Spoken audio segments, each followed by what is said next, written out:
Hello students, so let's continue with our previous topic that is hydrocarbon. बच्चों आज के lecture में मैं हाइड्रोकार्बन के कुछ बहुत ही स्पेशल पॉइंट्स आपके साथ डिस्कस करूंगा। सबसे पहले हम स्टार्ट करेंगे जो लास्ट लेक्चर में हमने अल्कीन के ओजोनोलिसिस, अल्कीन के साथ साथ जो साइक्लो अल्कीन होते हैं या जो डाइन्स होते हैं इनके ओजोनोलिसिस पर कुछ टिपिकल क्वेश्चन देखे थे। इसी टॉपिक को मैं आज कंटिन्यू करूंगा। अल्कीन में मैं आज और आपके लिए नए टॉपिक लाया हूँ। लास्ट टाइम हमने साइक्लो अल्कीन डिस्कस करे थे, अभी हम साइक्लो अल्काडाइन डिस्कस करेंगे। मतलब रिंग एक ही रहेंगी, उस रिंग में डबल बॉन्ड एक के बदले दो डबल बॉन्ड रहेंगे। ऐसे कंपाउंड अगर हमको दिया जाता है और उसका ओजोनोलिसिस प्रोडक्ट पूछा जाता है तो किस तरह से हम शॉर्टकट में उसका ओजोनोलिसिस प्रोडक्ट बताएंगे, इस टॉपिक को हम डिस्कस करेंगे। इसके बाद मैं अल्कीन साइक्लो अल्काडाइन के बाद अगर कोई ओपन चेन हाइड्रोकार्बन में तीन डबल बॉन्ड आते हैं, दैट इज कॉल्ड ट्राइन, है ना। मैंने बताया था लास्ट टाइम में दो डबल बॉन्ड हो तो उसको डाइन कहते और तीन डबल बॉन्ड हो तो उनको ट्राइन कहते। तो ओपन चेन हाइड्रोकार्बन में अगर तीन डबल बॉन्ड है यानी ट्राइन, तो इस कंपाउंड का ओजोनोलिसिस का प्रोडक्ट हम कैसे निकालेंगे ये हम डिस्कस करेंगे। इसके बाद अल्कीन के साथ साथ अब लगे हाथ अल्काइन भी देख लेंगे, क्योंकि अब तक हमने अल्काइन का ओजोनोलिसिस नहीं देखे थे। अल्काइन के ओजोनोलिसिस के प्रोडक्ट किस तरह से बनाए जाते हैं ये टॉपिक हम डिस्कस करेंगे। और इसके बाद मैं आता हूँ दो आर्टिकल पर जो रिसेंटली जो टेस्ट हुई थी हाइड्रोकार्बन पर। इस पर मैंने दो क्वेश्चन डाला था। एक था जो कन्फॉर्मेशनल आइसोमेरिज्म होता है, इथेन, प्रोपेन, एन ब्यूटेन, फिर बाद में इथिलीन ग्लाइकॉल, देन इथिलीन क्लोरोहाइड्रीन, ये दो एक्सेप्शनल केस है। देन साइक्लोअल्केन, साइक्लोअल्केन के अंदर साइक्लोहेक्सेन, और इन्हीं में फिर हम बेयर स्ट्रेन थ्योरी डिस्कस करेंगे कि रिंग स्ट्रेन स्टेबिलिटी रिएक्टिविटी किस तरीके से कंपेयर की जाती। तो बच्चों ये बहुत ही इंपॉर्टेंट और इंटरेस्टिंग आर्टिकल है। मुझे ऐसा लगता है कि नीट में ऐसे क्वेश्चन पूछे जाना चाहिए, उस लेवल के हम टॉपिक को भी डिस्कस करेंगे। तो let's start our first point. मैं सबसे पहले शुरुआत करता हूँ कि अगर ये इस टाइप का एक कंपाउंड आपके सामने आता है, ठीक है, ध्यान से देखो इस कंपाउंड को बच्चों। इस कंपाउंड में डबल बॉन्ड दो है, तो जब दो डबल बॉन्ड है और ये एक इसका अगर आईयूपीएसी नेम हम देखते हैं तो 1 2 3 4 5, तो 1,4 साइक्लोहेक्साडाइन या साइक्लोहेक्स 1,4-डाइन। ऐसे कंपाउंड का अगर ओजोनोलिसिस का प्रोडक्ट हमें पूछा जाता है, ठीक है, in presence of zinc and water, ozonolysis अगर प्रोडक्ट पूछा जाता है, इसका इंटरमीडिएट तैयार करना नहीं है, डायरेक्टली फाइनल प्रोडक्ट निकालना है, ठीक है। तो बच्चों क्या करना है, जो डबल बॉन्ड है, ये जो डबल बॉन्ड है या डबल बॉन्ड है, इनको अल्डिहाइड ग्रुप में कन्वर्ट करना है। और देखो ये डबल बॉन्ड मतलब ये जो कार्बन है और ये जो कार्बन है, it will changes to CHO CHO।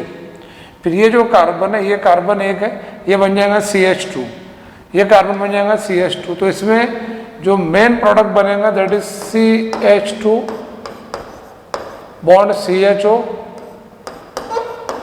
Bond CHO, CH2 bond CHO bond CHO, ये भी CH2 bond CHO bond CHO। तो एक ही कंपाउंड के दो मॉलिक्यूल यहाँ बन जाएंगे और ये ऑप्शन में आपको दिया रहेगा इन दिस क्वेश्चन, ये दिया रहेगा। सो सिंपल, क्वेश्चन सॉल्व हो गया। मतलब CH2 bond CHO, CH2 bond CHO, इधर से CH2 bond CHO, CH2 bond CHO। तो ये डबल बॉन्डेड कार्बन है, उसको ब्रेक कर डालना है। मतलब C डबल बॉन्ड C इधर था, then C double bond C इधर था, तो ये जो दो कार्बन है डबल बॉन्डेड वाले, ये बीच वाले CH2 के साथ कन्वर्ट हो जाएंगे। मतलब CH2 CHO CH2 CHO, ये वाला CH2 CHO CH2 CHO, तो इसी के दो मॉलिक्यूल बन जाएंगे। मैं एक और अच्छा एग्जांपल आपके साथ डिस्कस करूंगा, बहुत ही फेमस कंपाउंड है, दैट इज कॉल्ड साइक्लोऑक्टाटेट्रीन। अब ये साइक्लोऑक्टाटेट्रीन में ये दो डबल बॉन्ड आ गए। अब देखो बच्चों, मैं जो बताना चाह रहा था, ये तो CH2 है, ये CH2 है, ये डबल बॉन्डेड दो कार्बन है, ये डबल बॉन्डेड दो कार्बन है। तो CH2 CH2 it is CHO CHO, इधर से CH2 CH2, बिकॉज ये कार्बन ने दो बॉन्ड बनाया, मतलब इसके पास दो हाइड्रोजन की वैलेंसी अवेलेबल है इन टर्म्स ऑफ हाइड्रोजन, वहाँ पे हाइड्रोजन है दो। तो it is CH2 CH2, no it is CHO CHO, तो ये बन जाएगा CH2 बॉन्ड CH2 इस तरह से ओजोनोलिसिस का प्रोडक्ट। CH2 बॉन्ड CH2, ये दो CH2 आ गए, ये CHO CHO double bonded carbon converted into CHO CHO, ये होगा एक मॉलिक्यूल, ये इतना एक। सिमिलरली दूसरा मॉलिक्यूल बन जाएगा CH2 CH2 CHO CH, मतलब एक ही कंपाउंड के दो मॉलिक्यूल बन जाएंगे। तो जनरली अगर साइक्लोअल्काडाइंस में क्वेश्चन आता है तो ये दो एग्जाम्पल पूछने के बहुत ज़्यादा चांसेस नीट में रहेंगे, एक साइक्लोहेक्साडाइन और साइक्लो ऑक्टाडाइन। ये साइक्लो ऑक्टाडाइन टेट्रा, साइक्लो ऑक्टाटेट्रिन तब होता अगर 4 डबल बॉन्ड कर देते। ये साइक्लो ऑक्टाडाइन है, अगर इसका नंबरिंग हम करते तो 1 2 3 4 5 6, तो डबल बॉन्डेड कार्बन में मिनिमम नंबर रहेगा 1 और 5, तो 1 5 साइक्लो ऑक्टाडाइन का अगर ओजोनोलिसिस करते हैं तो ये हमारा फाइनल प्रोडक्ट बन जाएगा। अब रहा सवाल इसके IUPAC नेम का, तो बहुत सिंपल है, आप इसकी नंबरिंग कर लो 1 then 2 then 3 and then 4, तो it is 1,4 butane dial. Aldehyde group का जो सेकेंडरी सफिक्स है वो AL है, AL है। अल्डिहाइड ग्रुप इसमें 2 बार आ रहा है, दैट्स वाई डायल। तो 1,4 ब्यूटेन डायल या ब्यूटेन 1,4 डायल।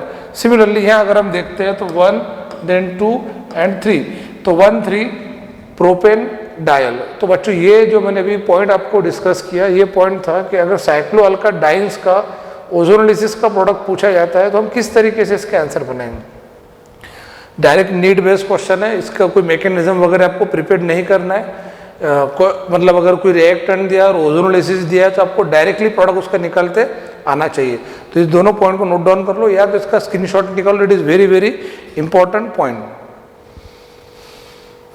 इसके बाद एक हम ट्राइन करके मतलब एग्जाम्पल कंपाउंड देखेंगे जिसमें ट्रिपल डबल बॉन्ड 3 बार आएंगे। देख लो बच्चों, दैट इज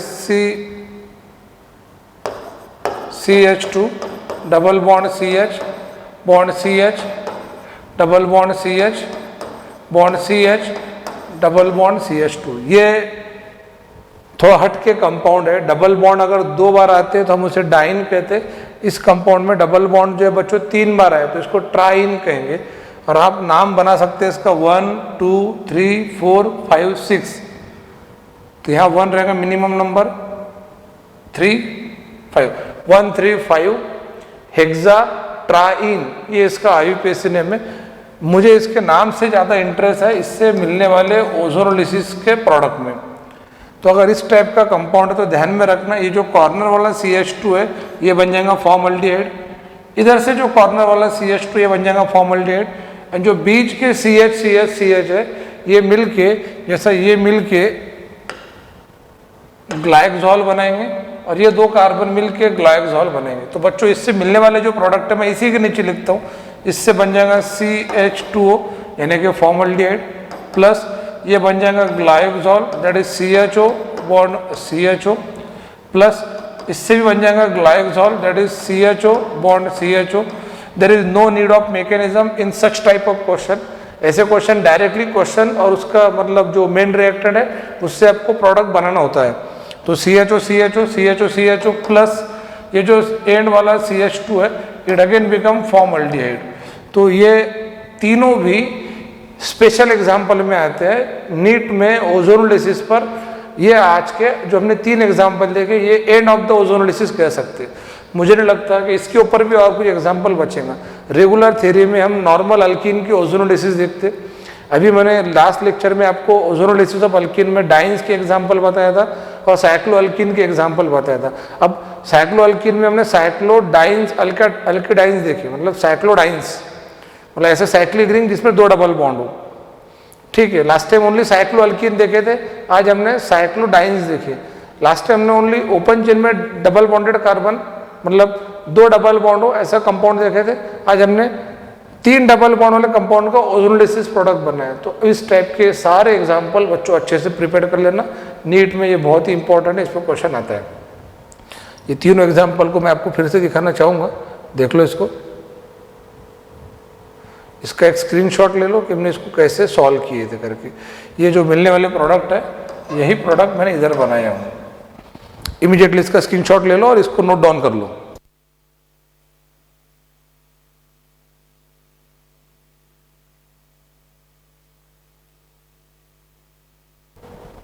अब हम आगे चलते हैं।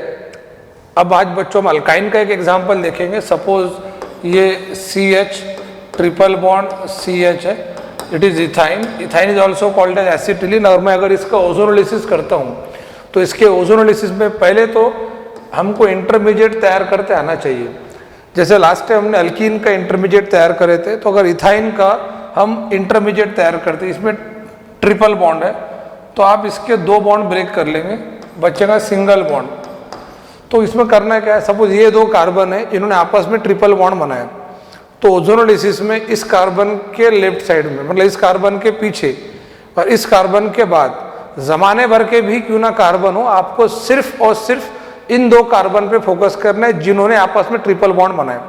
तो वो 2 कार्बन जिनके आपस में ट्रिपल बॉन्ड है, ऐसे 2 कार्बन के ट्रिपल बॉन्ड को ब्रेक करके हम सिंगल बॉन्ड में कन्वर्ट करेंगे, और फिर एक ऑक्सीजन से ऊपर रिंग कंप्लीट करेंगे और 2 ऑक्सीजन से नीचे रिंग कंप्लीट करेंगे. तो मैंने रेगुलर थ्योरी में भी इस पॉइंट को बहुत फोकस किया था. एक क्वेश्चन ऐसा आ सकता है कि अगर हम किसी अल्काइन का ओजोनॉइड बनाएंगे, ये उस अल्काइन का जो इंटरमीडिएट प्रोडक्ट बना, इसको बच्चों ओजोनॉइड कहते हैं. तो ये जो ओजोनॉइड है, इसमें कितने रिंग बने, तो 2 रिंग बने. 2 रिंग में ये जो पहली रिंग है 1 2 3, ये 3 मेंबर रिंग है, और ये नीचे की रिंग है ये 4 मेंबर रिंग है, जिसमें 2 कार्बन और 2 ऑक्सीजन है. तो रिंग पूछते, मैं अल्कीन के ओजोनॉइड को शॉर्ट में रिवाइज करता हूँ. वहाँ पे कार्बन कार्बन के बीच डबल बॉन्ड रहता, हम डबल बॉन्ड को कंप्लीटली ब्रेकआउट कर लेते, और ऊपर एक ऑक्सीजन और नीचे 2 ऑक्सीजन, ये पूरी 5 मेंबर एक रिंग बनती है, जिसमें 2 कार्बन 3 ऑक्सीजन है. यहाँ पे 2 कार्बन 3 ऑक्सीजन है, बट रिंग 2 टाइप में बनी, एक 3 मेंबर और एक 4 मेंबर. अल्कीन के ओजोनोलिसिस में कंप्लीटली 5 मेंबर रिंग बनती है. अल्काइन के ओजोनोलिसिस के इंटरमीडिएट प्रोडक्ट में एक 3 मेंबर रिंग बनी और एक 5 मेंबर रिंग बनी. अब आगे इसके जो प्रोडक्ट बनाना है, वो प्रोडक्ट हम डायरेक्टली बना सकते हैं इसी पर से. अगर CH ट्रिपल बॉन्ड CH है, तो ये बन जाएगा CHO बॉन्ड CHO. ये इंटरमीडिएट और एक बनता है ग्लाइकोल. आगे जाके जब इसका हाइड्रोलिसिस करते हैं तो H bond COOH formic acid plus H bond COH formic acid. तो ओजोनोलिसिस ऑफ इथाइन का जो एंड प्रोडक्ट है वो ये है. ठीक है. इन शॉर्ट, अल्काइन के ओजोनोलिसिस का जो एंड प्रोडक्ट रहता है वो एसिड रहता है. तो आप ध्यान में इस बात को रखना, the end product of ozonolysis of alkyne is acid. अब इस एग्जाम्पल को हमने देखो कितना जमाने भर का घुमा फिरा के बनाया. तो आपको क्वेश्चन 2 आते हैं, एक तो आपको इंटरमीडिएट पूछा जाता है, ओके, या तो आपको फाइनल प्रोडक्ट. मैं एक एग्जाम्पल और लूंगा आपके सामने बच्चों. सपोज ये मैं अल्काइन लेता हूँ CH3 bond C triple bond CH. No this alkyne is propyne. नाम पता है आपको, ये प्रोपाइन है. अब प्रोपाइन में आपको 2 क्वेश्चन में बनाना सिखाऊंगा. पहला क्वेश्चन ये कि इसका इंटरमीडिएट, अभी मैंने बताया था अगर ट्रिपल बॉन्ड है तो इसमें का एक ऊपर का और एक नीचे का बॉन्ड ब्रेक कर डालना. तो ये बन जाएगा that is CH3 bond C bond CH. ऊपर एक ऑक्सीजन से रिंग कंप्लीट करो, नीचे 2 ऑक्सीजन के साथ रिंग कंप्लीट करो. तो this is intermediate of the propyne. तो on ozonolysis of propyne this intermediate will be form. तो दिस इज वन मतलब क्वेश्चन. नेक्स्ट क्वेश्चन जो रहेगा इसका फाइनल प्रोडक्ट. तो बच्चों इसकी बहुत ही सिंपल टेक्निक है.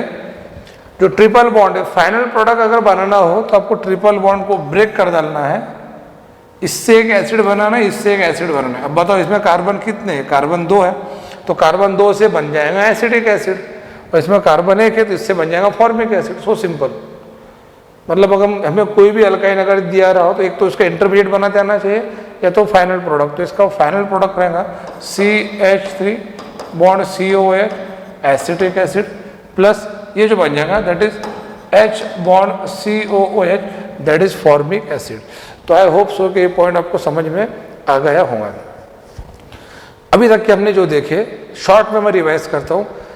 साइक्लो अल्कीन में हमने साइक्लोडाइंस देखे और उसका ओजोनोलिसिस का प्रोडक्ट बनाना. बाद में ओपन चेन हाइड्रोकार्बन में ट्राइन देखे, उसका ओपन चेन जो ओपन चेन हाइड्रोकार्बन ट्राइन उसका ओजोनोलिसिस प्रोडक्ट बनाना. इसके बाद अल्काइन देखे, अल्काइन का ओजोनोलिसिस के प्रोडक्ट किस तरीके से बनाए जाते हैं. मैं इसमें एक और एग्जांपल आपको बताना चाहूँगा. Suppose CH3 bond C triple bond C bond CH3 it is 2 butyne. ये 2 ब्यूटाइन है। अब 2 ब्यूटाइन का ओजोनोलिसिस का प्रोडक्ट हम कैसे बनाएंगे बताओ। तो अगर इंटरमीडिएट बनाना है तो ये 2 बॉन्ड ब्रेक करना पड़ेगा, इधर एक ऑक्सीजन, नीचे 2 ऑक्सीजन से रिंग कंप्लीट करो। और अगर कभी हमें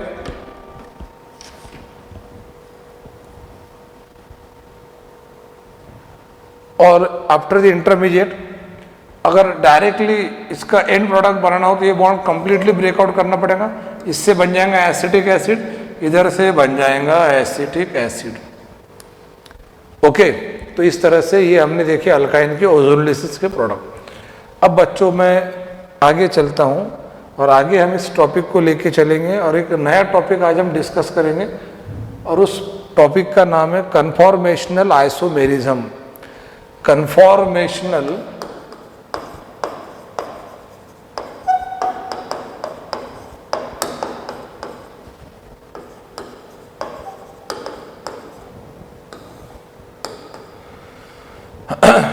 कन्फॉर्मेशनल आइसोमेरिज्म पर अभी रिसेंटली टेस्ट में मैंने क्वेश्चन डाला था।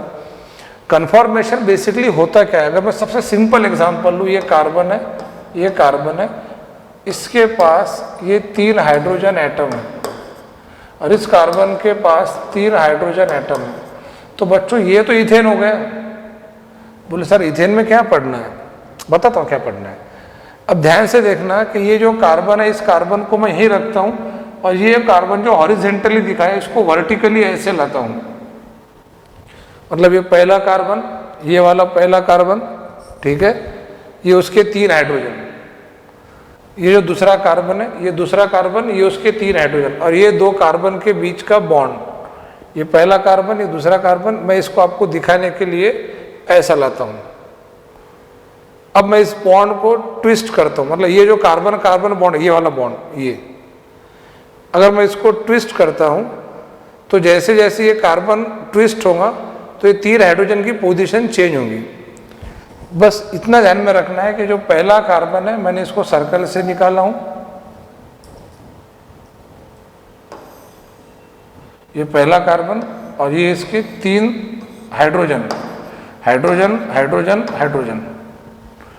तो जो पहला कार्बन है वो ये पहला कार्बन है और जो दूसरा कार्बन है इसको सर्कल से निकालो। मतलब पहला कार्बन जो है ये डॉट से दिखाया हूँ, ये उसके 3 हाइड्रोजन।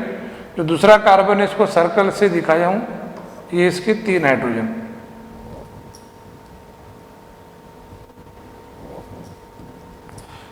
Hydrogen hydrogen hydrogen. अब करना कुछ नहीं है, अब हम इस सर्कल को रोटेट करेंगे तो जो स्मॉलर बॉन्ड दिख रहे ये घूमते जाएंगे। तो यहाँ पे 2 पॉसिबिलिटी बनेंगी। पहली पॉसिबिलिटी जो आपके सामने ये वाली पॉसिबिलिटी लाइक दिस,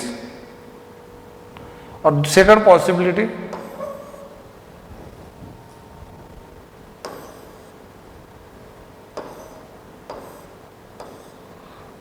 ये फर्स्ट कार्बन, सेकंड पॉसिबिलिटी ये बनेगी।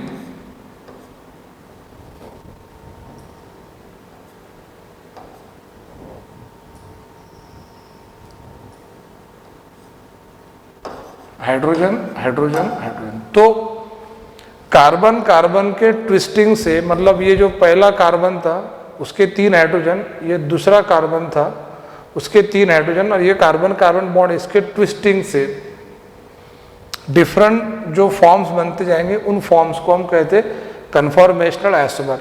मैं बहुत ही सिंपल एग्जांपल दूंगा। और हम हमारे घर में जो सीलिंग फैन है उसको देखते हैं तो उसकी 3 ब्लेड है, अगर उसको थोड़ा भी रोटेट करते हैं तो उनकी पोजीशन बदल जाएंगी। फार्मूला नहीं बदला, मतलब पहले 3 ब्लेड थे बाद में 4 हो गए, ऐसा कुछ नहीं हो रहा। उनकी पोजीशन बदलेंगी तो वो उसके कन्फॉर्मेशनल आइसोमर बनते जाएंगे। तो इसी तरह से अल्केन में, साइक्लो अल्केन में कार्बन कार्बन के ट्विस्टिंग से जो कन्फॉर्मेशनल आइसोमर बनते जाते हैं, मतलब जो आइसोमर बनते जाते हैं उन्हीं को कन्फॉर्मेशनल आइसोमर कहते हैं। टोटल इसमें 4 पॉसिबिलिटी होती है। एक होता है, इसको हम कहते हैं स्टैगर्ड और इसे कहते हैं इक्लिप्स। तो this is called as staggered. तो this form is called as staggered and this form is called as eclipse. तो ये इक्लिप्स है और ये स्टैगर्ड है। अब एक इसमें आता है सेमी स्टैगर्ड और एक इसमें आता है सेमी इक्लिप्स। तो जो सेमी स्टैगर्ड है उसी को स्क्यू या गाउची फॉर्म कहते हैं। तो ये किस तरह से होता है ये अच्छे से समझने के लिए हम ब्यूटेन का एग्जांपल देखेंगे। इथेन में तो दो ही possibility, one is staggered, second is eclipse. अब देख के समझ में आता है स्टैगर्ड में सारे एटम दूर दूर है, तो दूर दूर होने की वजह से इनमें रिपल्शन कम होगा, रिपल्शन कम रहेगा तो स्टेबिलिटी ज्यादा रहेंगे। तो staggered form is more stable than eclipse form. This is the order of stability. अब जिसकी स्टेबिलिटी ज्यादा हो उसकी एनर्जी कम रहती है, मतलब अगर एनर्जी पे क्वेश्चन आता है तो इक्लिप्स की एनर्जी ज्यादा रहेगी, और स्टेबिलिटी पर क्वेश्चन आता है तो staggered form is more stable than eclipse form. तो this is about staggered and eclipse. But अगर मैं इसी के जगह पे अगला एग्जांपल देखता हूं दैट इज ब्यूटेन। अब बच्चों ध्यान से देखना ब्यूटेन का example, that is CH3 bond C bond C bond CH3। हम ब्यूटेन को इस तरह से ड्रॉ करेंगे।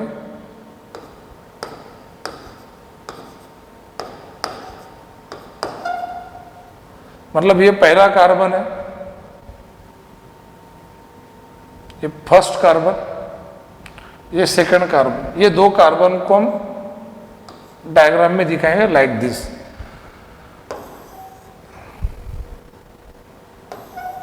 ये सेकंड कार्बन, ये फर्स्ट कार्बन,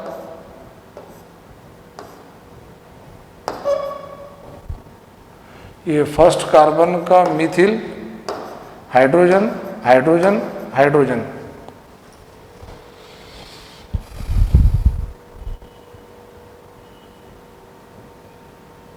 ये first carbon methyl hydrogen hydrogen, और सेकंड कार्बन ये उसका मिथिल हाइड्रोजन हाइड्रोजन। अब इसी को मैं ऐसा भी दिखा सकता था,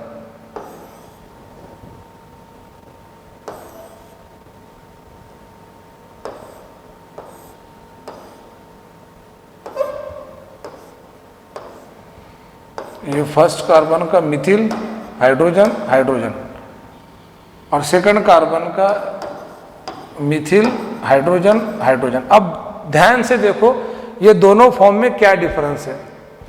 तो बच्चों इस दोनों फॉर्म में दिखने में एक जैसे दिख रहा है, बट जो सेकंड कार्बन है, मतलब ये सर्कल वाला जो सेकंड कार्बन है, यहाँ पर सेकंड कार्बन का मिथिल फर्स्ट कार्बन के मिथिल के एकदम अपोजिट था।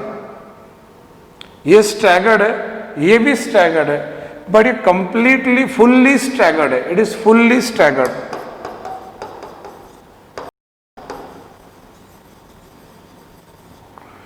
इसी को एंटी फॉर्म भी कहते हैं। It is also called anti form.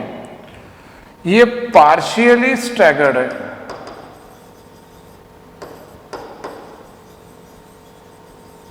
Why it is partially staggered? Because इसमें सेकंड कार्बन जो ये सर्कल वाला सेकंड कार्बन है और ये फर्स्ट कार्बन है। ठीक है, ये अंदर का जो डॉट है ये फर्स्ट कार्बन है, सर्कल जो ये सेकंड कार्बन है। सेकंड कार्बन का मिथिल जो ग्रुप है वो फर्स्ट कार्बन के मिथिल के एग्जैक्टली अपोजिट नहीं है। तो ये होगा पार्शियली स्टैगर्ड। अब इसका एक और रूप में दिखा सकता, अगर ये मिथिल यहां में लाता, हाइड्रोजन यहां लाता, it is again partially staggered. मतलब पार्शियली स्टैगर्ड हम दो तरीके से बताएंगे, एक ये था और दूसरा ये था। इमीडिएटली आप डायग्राम ड्रॉ कर लो, ये मिथिल इधर ले लो, ये हाइड्रोजन इधर ले लो। It is partially staggered. यहाँ पे रिपल्शन कम रहेगा, यहाँ पे रिपल्शन सबसे कम रहेगा, बिकॉज मिथिल ग्रुप एकदम दूर दूर है, एकदम अपोजिट टू ईच अदर। जब मिथिल ग्रुप एक दूसरे से मैक्सिमम डिस्टेंस पर हो जो पॉसिबल हो, वहाँ पे रिपल्शन मिनिमम रहेगा, और यही वो कंडीशन है जहाँ पे स्टेबिलिटी ज़्यादा रहेगी। This is fully staggered, it is partially staggered. अब मैं बात करता हूँ पार्शियली इक्लिप्स की और फुल्ली इक्लिप्स की।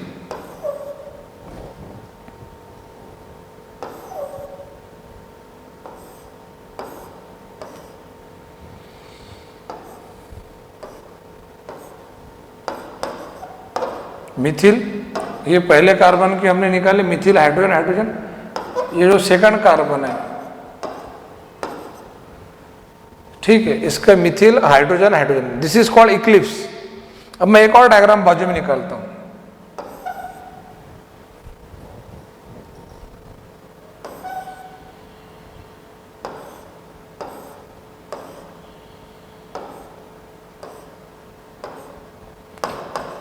ये first carbon methyl hydrogen hydrogen, ये second carbon methyl hydrogen hydrogen. अब बच्चों दिखने में डायग्राम दोनों एक जैसी दिख रही, बट थोड़ा गौर से देखना, केयरफुली देखो। ये जो मिथिल है पहले कार्बन का और दूसरे कार्बन का मिथिल है, ठीक है। तो ये मिथिल ने मिथिल को कवर नहीं करा, मिथिल कवर विथ हाइड्रोजन, और यहाँ पे मिथिल कवर्ड बाय मिथिल। आप मिथिल पर फोकस करो, बिकॉज हाइड्रोजन ये डिस्टिंक्शन करने वाला फैक्टर नहीं है। Mithil cover by hydrogen, Mithil covered by Mithil. When Mithil completely super impose with Mithil, तो ये हो गया फुल्ली इक्लिप्स। अगर मिथिल को हम हाइड्रोजन से कवर कर रहे हैं या हाइड्रोजन को मिथिल से कवर कर रहे हैं, पार्शियली इक्लिप्स। डायग्राम दिखने में सेम दिख रही, बट एटम्स डिसाइड कर रहे हैं कि वो पार्शियली इक्लिप्स है कि फुल्ली इक्लिप्स है। तो this is partially Eclipse, E for Eclipse, यहाँ पे ई फॉर इक्लिप्स समझ जाना, इट इज फुल्ली इक्लिप्स। और बच्चों ये जो पार्शियली स्टैगर्ड था, इसी का एक बहुत अच्छा नाम है गाउची फॉर्म, इसी को स्क्यू फॉर्म भी कहते हैं, it is also called as skew form. तो गाउची और स्क्यू फॉर्म, तो आपके सामने 4 डायग्राम है। अब देखते ही समझ में आता है कि यहाँ पे रिपल्शन मिनिमम रहेगा, तो it is most stable form. तो fully staggered it is most stable, then partially staggered is most stable, then partially eclipse, partially eclipse is more stable than fully eclipse। तो this is the order of stability. और अगर आप ध्यान से देखो तो जो सबसे कम स्टेबल है वहाँ पे एनर्जी सबसे ज़्यादा रहेंगी, वहाँ पे रिंग स्ट्रेन सबसे ज़्यादा रहेगा। एक वर्ड जो मैं बोल रहा हूँ एनर्जी या पोटेंशियल एनर्जी, एक जैसी बात है यहाँ पे, या रिंग स्ट्रेन। तो it is inversely proportional to stability. It is very important point. Question stability पर आओ या क्वेश्चन रिंग स्ट्रेन पर आओ, एकदम सिंपल लॉजिक है। जहां स्टेबिलिटी ज्यादा वहां पे energy come means ring strain कम। अब ये मैं 4 फॉर्म आपके सामने देता हूं और आपको ये पूछता हूं इन चारों में सबसे ज्यादा एनर्जी किसकी है, मतलब which of the following is most energetic form. तो most energetic means least stable, जहाँ पे स्टेबिलिटी कम है। तो मेरा एक सजेशन ये है कि आप एनर्जी रिंग स्ट्रेन के भानगड़े में ना जाके आप ध्यान में रखो स्टेबिलिटी। तो what is the order of stability? Fully staggered means anti form is more stable than partially staggered. Partially staggered is also called Gaussian or it is also called skew. It is more stable than partially eclipsed and fully eclipsed. अब जो सवाल ये था कि partially staggered को मैं जिस तरीके से दिखाया कि मैं मिथिल अगर यहाँ लेता हूँ हाइड्रोजन पे और ये हाइड्रोजन मिथिल की जगह लेता हूँ, ओके, तो वो भी partially staggered ही रहेगा। उसी तरीके से अगर मैं मिथिल यहाँ से यहाँ लेता हूँ और हाइड्रोजन इधर लेता हूँ, then it is partially eclipsed। हाँ, बट यही मिथिल मैं यहाँ से उठा के जैसे ही यहाँ लेता हूँ जो मिथिल को कवर करेगा, इट इज फुल्ली इक्लिप्स। तो बेसिकली हम ये 4 जो कंपाउंड लिखे ये 4 है, पर इनको और इसमें एक और ऐड हो सकता, इन दोनों की पोजीशन चेंज करके, इसमें एक और ऐड हो सकता, इन दोनों की पोजीशन चेंज करके, रिमेनिंग एज इट इज। तो टोटल 6 फिगर आपको दिखेगा, 6 पिक्चर आपको दिखेंगे, बट बेसिकली वो 4 ही फॉर्म कहलाएंगे। तो हमने कौन कौन से 4 फॉर्म देखे?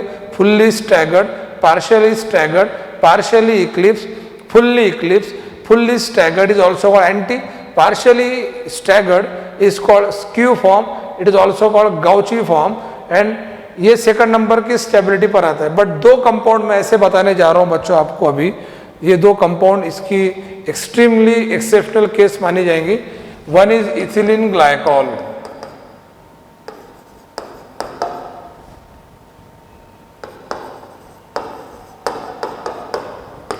इथिलीन ग्लाइकॉल देख लो ध्यान से। इथिलीन ग्लाइकॉल बहुत ही इंपॉर्टेंट कंपाउंड है बच्चों।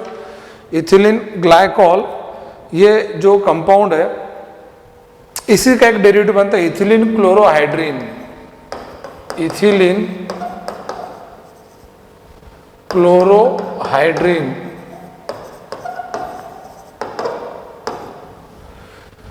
इथिलीन ग्लाइकॉल में देख ध्यान से देखना, कार्बन बॉन्ड कार्बन, इस कार्बन के पास एक OH है, इस कार्बन के पास एक OH है, इधर हाइड्रोजन हाइड्रोजन, इधर हाइड्रोजन हाइड्रोजन। तो वैसे तो हम इसको पढ़ते CH2 bond OH bond CH2 bond OH, but इसी को मैंने इस तरीके से लिखा लाइक दिस। ये पहला कार्बन है, ये दूसरा कार्बन है, डायग्राम देख के आपको समझ में आता होगा। ये सेकंड कार्बन और ये बच्चों फर्स्ट कार्बन।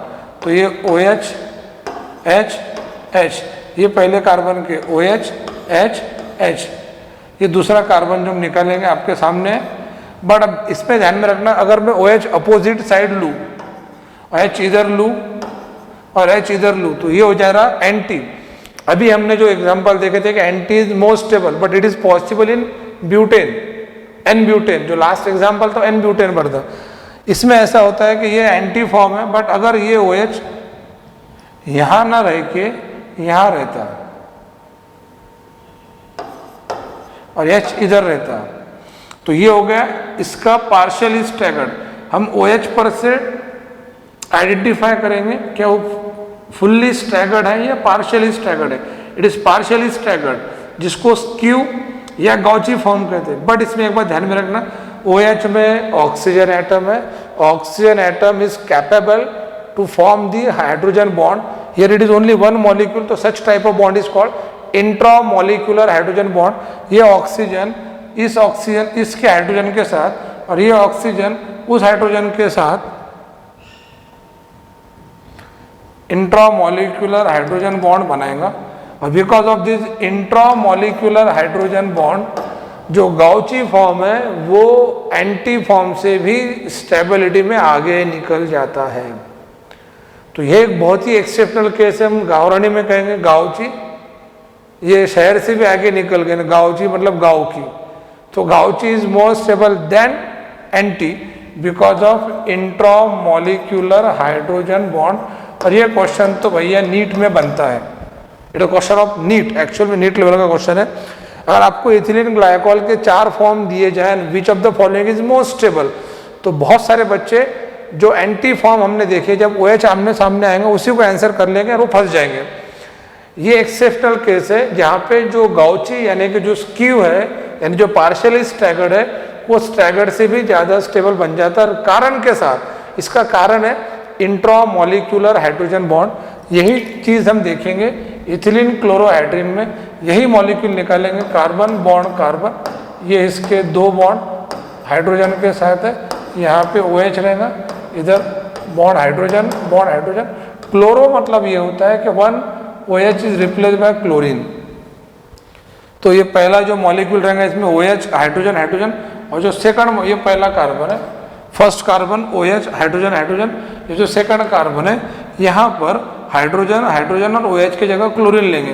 तो क्लोरीन भी यहाँ पर ऑक्सीजन के साथ हाइड्रोजन बॉन्ड बना सकता है। इसका जो टाइप रहेगा वो रहेगा इंट्रामॉलिक्यूलर हाइड्रोजन बॉन्ड। और इंट्रामॉलिक्यूलर हाइड्रोजन बॉन्ड जो है बच्चों, ठीक है, because of this intramolecular hydrogen bond, यहाँ पर जो स्क्यू फॉर्म है यानी जो गाउची फॉर्म है, यानी जो पार्शियली स्टैगर्ड है, ये सबसे ज़्यादा स्टेबल है। It is more stable than anti, फिर partially eclipse and then fully eclipse. तो ये एक्सेप्शनल केस है, इन 2 कंपाउंड के अंदर ये चीज़ लागू होती है। तो ये बहुत ही इंपॉर्टेंट टॉपिक मैंने आपको बताया, अच्छे तरीके से इसको प्रिपेयर कर लेना है, इसको भूलना नहीं है, ये पॉइंट नीट में आने जैसा है। ये 2 कंपाउंड छोड़कर अगर ब्यूटेन में पूछा जाता है तो definitely skew, gauche and partially staggered, ये एंटी के बाद आएगा। Anti form is most stable form. तो this is order of stability only for this 2 compound. अब हम चलते हैं नेक्स्ट पॉइंट पर। अब मैं आपको एक बहुत ही अच्छा आर्टिकल बताने जा रहा हूं जिसका नाम है Baeyer strain theory. Before it इसमें एक पॉइंट हम देख लेंगे कि अगर साइक्लोहेक्सेन कंपाउंड की बात करते हैं तो साइक्लोहेक्सेन के बच्चों 4 ट्विस्टिंग वाले फॉर्म बनते हैं, कार्बन कार्बन ट्विस्टिंग की वजह से। जैसे अभी हमने देखे ब्यूटेन के 4 फॉर्म है, इथिलीन ग्लाइकोल में भी 4 बनते हैं। वो 4 कौन थे आपको समझ में आ गया? Fully staggered, partially Eclipse, fully eclipse. तो बच्चों साइक्लोहेक्सेन, ये जो साइक्लोअल्केन है जिसका मेंबर है साइक्लोहेक्सेन, इनके 4 फॉर्म्स है। और यहाँ पर आपको सिर्फ ऑर्डर ऑफ स्टेबिलिटी ध्यान में रखना है, just remember order of stability. मैं डायरेक्ट एक टेक्निक बता दूं, आज आप देखते हैं समाज में, सोसाइटी में सब लोग, खास तौर पे पॉलिटिक्स के अंदर बात करता हूँ, सब लोग अपनी कुर्सी के लिए, मतलब चेयर के लिए मरमर करते हैं, because chair is most stable. तो इसका जो फॉर्म है, 4 फॉर्म है, इसमें चेयर फॉर्म सबसे ज़्यादा स्टेबल है, सबसे कम स्टेबल हाफ चेयर है। तो chair form is more stable than half chair. इसके बाद आता है ट्विस्ट बोट, तो यू जस्ट रिमेंबर TB, और इसके बाद में आता है बोट एंड हाफ चेयर। तो ये बन गया हमारा ऑर्डर ऑफ स्टेबिलिटी। कितना सिंपल है, यू जस्ट रिमेंबर, सबसे पहले chair and the last one है half chair, chair half chair, and remember TBB। तो TBB का लॉन्ग फॉर्म है ट्विस्ट बोट बोट। अब मैं इनके डायग्राम नहीं निकाल रहा हूँ, उसकी ज़रूरत नहीं है, मतलब डायग्रामेटिक भी आप पहचान सकते हैं, ट्विस्ट बोट और बोट कैसा रहेगा। तो ये चेयर फॉर्म, वैसे इस लाइन पे क्वेश्चन बनता है, it is very very important point. तो chair form is more stable than twist boat, is more stable than boat, is more stable than half chair. तो ये बहुत ही इंपॉर्टेंट पॉइंट है, इस पॉइंट पे क्वेश्चन बनता है नीट के अंदर, इसको नोट डाउन कर लो। ध्यान में रखने की टेक्निक है, चेयर हाफ चेयर, मतलब शुरुआत चेयर से एंड हाफ चेयर पर। Remember TBB must twist boat and boat. तो ये जो 4 कन्फॉर्मेशनल आइसोमर है साइक्लोहेक्सेन के, चेयर फॉर्म सबसे ज़्यादा स्टेबल है, हाफ चेयर सबसे कम स्टेबल है, मतलब सबसे ज़्यादा एनर्जेटिक हाफ चेयर रहेगा, जिसकी स्टेबिलिटी कम, उसकी एनर्जी ज़्यादा, उसकी पोटेंशियल एनर्जी ज़्यादा, वहाँ पर रिंग स्ट्रेन सबसे ज़्यादा। अब हम आगे चलते हैं आगे के लास्ट पॉइंट पर, और इसका नाम है Baeyer strain theory.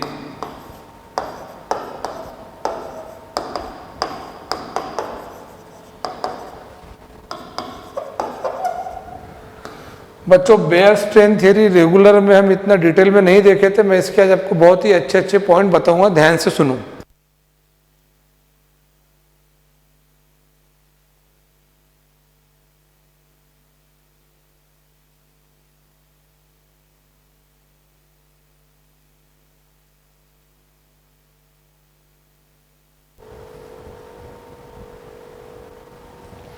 Bear strain theory particularly साइक्लोअल्केन पे लिखी हुई थ्योरी है।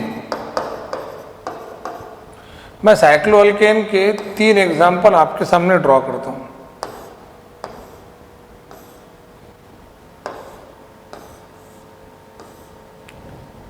तीन मेंबर है, साइक्लोप्रोपेन, साइक्लोब्यूटेन, साइक्लोपेंटेन।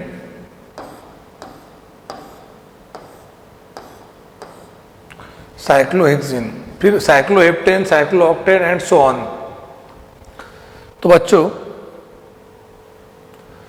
ये जो 4 मेंबर आपके सामने मैंने ड्रॉ किया हूं, साइक्लोप्रोपेन, साइक्लोब्यूटेन, साइक्लोपेंटेन, साइक्लोहेक्सेन, यहाँ पर सबसे पहला क्वेश्चन हम देखेंगे, इसमें कितने मेंबर है रिंग में? इसमें 3 मेंबर है, तो यहाँ पे n बराबर 3 है, इधर n बराबर 4 है, here it is n is equal to 5 and here n is equal to 6। n means number of carbon member belonging to that ring. तो सबसे पहला जो क्वेश्चन इसमें आता है कि अगर ऐसे 4 कंपाउंड दिए हो और आपको पूछा जाए इन चारों में हीट ऑफ कंबशन ज्यादा किसका रहेगा? देखो, हीट ऑफ कंबशन अगर पूछा जाता है तो it is directly proportional to number of carbon atom present in the ring. जिसमें number of carbon atom ring में ज़्यादा रहेंगे वहाँ पे हीट ऑफ कंबशन ज़्यादा रहेगा। तो पहला क्वेश्चन बनता है, अगर साइक्लोप्रोपेन मैं एक ही पॉइंट में 5-6 क्वेश्चन डिस्कस कर रहा हूँ, जिसमें से एक क्वेश्चन रिसेंटली टेस्ट में GOC में पूछा गया था, जनरल ऑर्गेनिक केमिस्ट्री की जो कल की टेस्ट थी, इसमें क्वेश्चन पूछा गया था, साइक्लोप्रोपेन, साइक्लोब्यूटेन, साइक्लोपेंटेन, साइक्लोहेक्सेन में हीट ऑफ कंबशन ज़्यादा कहाँ पे रहेगा? तो हीट ऑफ कंबशन ज़्यादा रहेगा साइक्लोहेक्सेन में, क्योंकि number of carbon atom belonging to that ring is 6 and it is more. But अगर बच्चों हमको ये पॉइंट ऐसा पूछा जाता है, हीट ऑफ कंबशन को शॉर्टकट में मैं डेल्टा SC से दर्शाऊंगा, it is also called heat of combustion पर मिथिलीन ग्रुप।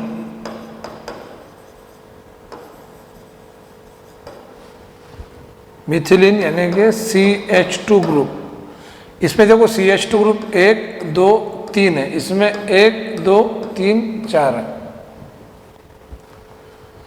तो हीट ऑफ कंबशन पर मिथिलीन ग्रुप, यहां पर आएगा answer, it is inversely proportional to number of carbon atom present in the ring. उल्टा हो गया, पूरी कहानी घूम गई। क्वेश्चन हीट ऑफ कंबशन पे दो तरह से पूछा जाएगा, heat of combustion only, heat of combustion पर मिथिलीन ग्रुप।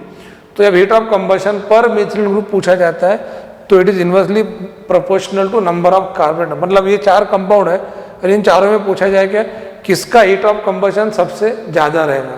तो हीट ऑफ कंबशन ज़्यादा उसका रहेगा जिसमें नंबर ऑफ कार्बन एटम सबसे कम रहेंगे। मतलब साइक्लोप्रोपेन ऐसा कंपाउंड है कि जहाँ पे हीट ऑफ कंबशन पर मिथिलीन ग्रुप सबसे ज़्यादा रहेगा, क्योंकि it is inversely proportional to number of carbon atom present in the ring, और साइक्लोप्रोपेन में 3 मेंबर है। तो दो तरह से क्वेश्चन है। और ये जो number of carbon heat of combustion पर मिथिलीन ग्रुप है, इसी से हम बनाएंगे रिंग स्ट्रेन।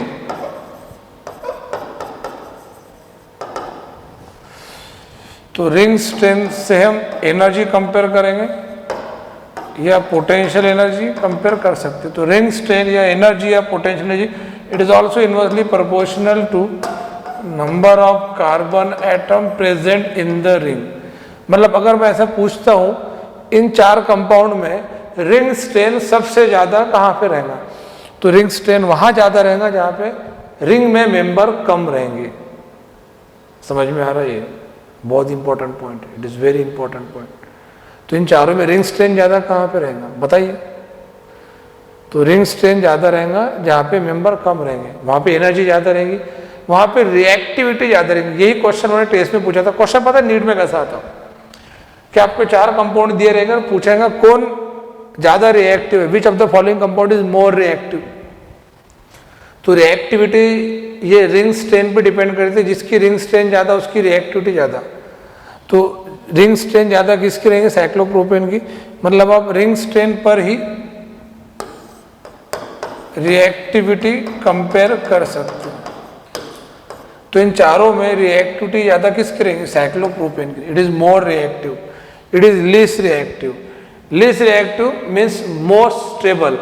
रिएक्टिविटी ज्यादा है मतलब स्टेबिलिटी कम है, रिएक्टिविटी कम है मतलब स्टेबिलिटी ज्यादा है। तो बच्चों मैंने आपको वेरियस टाइप के क्वेश्चन बताया। ओनली हीट ऑफ कंबशन पूछा जाता है तो directly proportional to number of carbon atom present in the ring. Heat of combustion पर मिथिलीन ग्रुप पूछा जाता है तो it is inversely proportional to number of carbon atom present in the ring.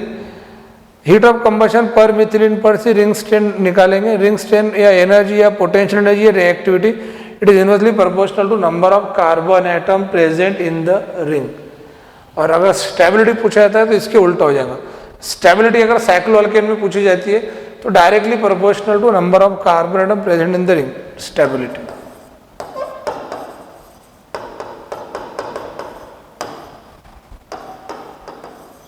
जो रिएक्टिविटी के अपोजिट रहेंगे, यहाँ inversely proportional है, here directly proportional to number of carbon atom present in the ring. तो ये रिंग स्ट्रेन के point को एकदम अच्छे से क्लियर कर लो।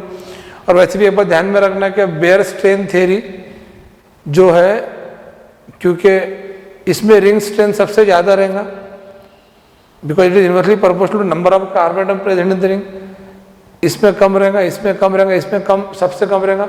मैं एक बहुत इंपॉर्टेंट पॉइंट बताता हूँ। रिंग स्ट्रेन हम जनरली किलो जूल में फाइंड करते हैं, इन किलो जूल। साइक्लोहेक्सेन में जो रिंग स्ट्रेन है वो 0 किलो जूल है। ये भी एक इंपॉर्टेंट पॉइंट है। अगर ऐसा क्वेश्चन आता है in which of the following compound the ring strain is 0 kilo joule, cyclohexane सबसे कम है। फिर आगे जैसे जैसे मेंबर बढ़ेंगे, साइक्लोहेप्टेन, साइक्लोऑक्टेन, रिंग स्ट्रेन बढ़ते जाएगा। मतलब एक बार ध्यान में रखना, साइक्लोप्रोपेन, साइक्लोब्यूटेन, साइक्लोपेंटेन, साइक्लोहेक्सेन, ये रिंग स्ट्रेन डिक्रीज होते जा रहा है। फिर साइक्लोहेक्सेन टू ऑनवर्ड, साइक्लोहेप्टेन, जैसे जैसे रिंग में मेंबर बढ़ेंगे फिर रिंग स्ट्रेन बढ़ते जाएंगे। बट आपको क्वेश्चन अप टू साइक्लोहेक्सेन तक की ध्यान में रखना है।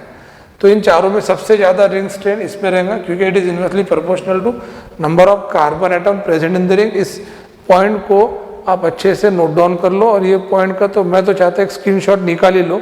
It is very very important point. इस पे क्वेश्चन बनते ही बनते हैं। ठीक है, ध्यान में रहेगा आपको ये कि किस तरीके से आपको निकालना है करके। अब एक लास्ट पॉइंट मैं न्यूमेरिकल पॉइंट ऑफ व्यू से बता रहा हूं।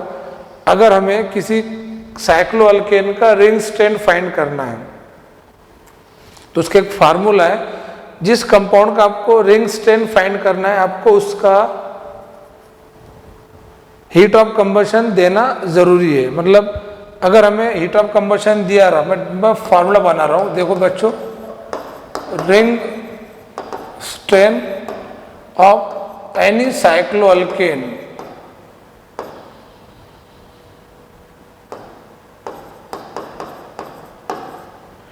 is equal to heat of combustion of that cycloalkane minus 658.7 kilojoule into ये जो 658.7 किलोजूल है, it is the value of heat of combustion पर methylene group in case of cyclohexane. ये digit आपको डायरेक्टली ध्यान में रखना है, into number of carbon atom present in the ring. Formula थोड़ा सा कॉम्प्लिकेटेड लग रहा होगा, इसकी हम प्रैक्टिस करेंगे।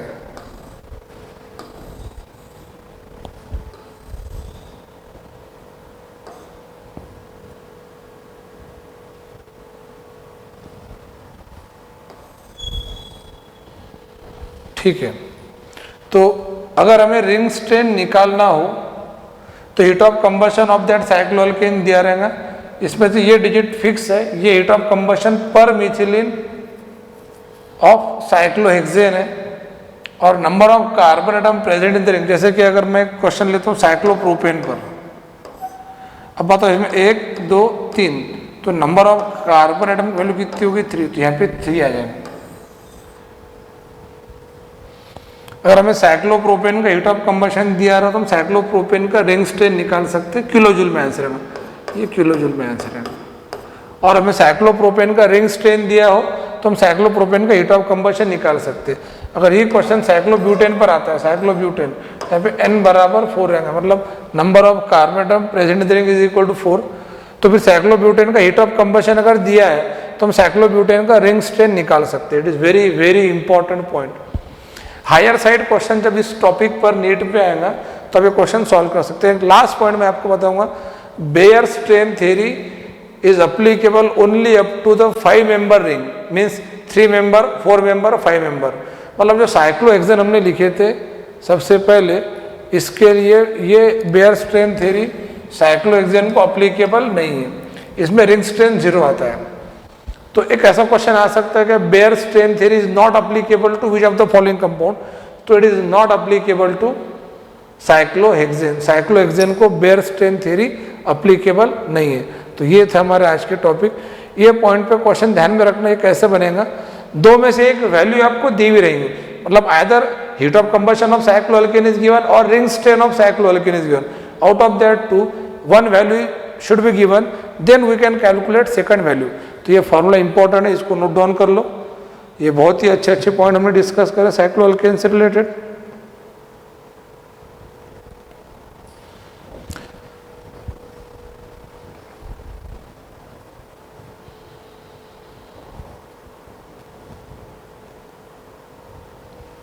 तो आई होप सो कि आपको आज के ये इंपॉर्टेंट टॉपिक अच्छे से समझ में आए होंगे।